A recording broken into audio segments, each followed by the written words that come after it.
En RDC, ils étaient partis pour une patrouille de sécurisation des espèces en danger dans le parc national des Virunga, sanctuaire des gorilles de montagne.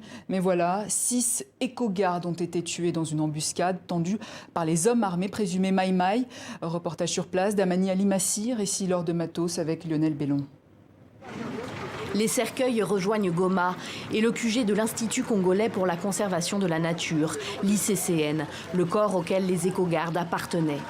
Ils ont été tués dimanche matin au lieu-dit Kabwendo, au cœur du parc des Virunga. Ils patrouillaient à pied lorsque des hommes armés les ont attaqués, des hommes qui appartiendraient à des groupes Maï-Maï locaux.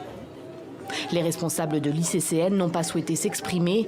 Une foule, famille, amis ou simples habitants de Goma accueillent les cercueils de ceux qui sont considérés ici comme des héros. C'est une désolation pour nous de perdre nos jeunes frères.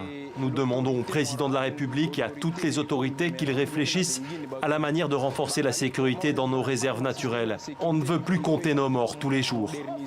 6 gardes sont donc tombés dimanche. Un 7e a été grièvement blessé. En tout, ce sont plusieurs centaines d'hommes qui veillent au péril de leur vie sur cette réserve naturelle de près de 8000 km², au Nord Kivu, dans l'est de la RDC. Leur mission, préserver la flore, la faune, les gorilles du parc en particulier. Les gardes sont régulièrement la cible d'attaques d'hommes armés qui convoitent les ressources du sol et du sous-sol de cette zone. Des tueries qui scandalisent la population, la société civile et tous ceux qui tentent de défendre l'environnement au Nord Kivu.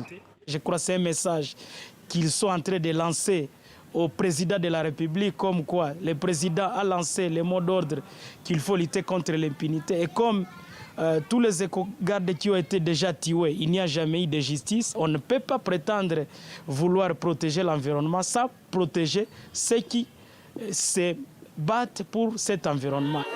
En avril dernier, 13 gardes du parc et 4 civils avaient été tués par des miliciens identifiés comme des FDLR, des rebelles rwandais, au parc des Virunga.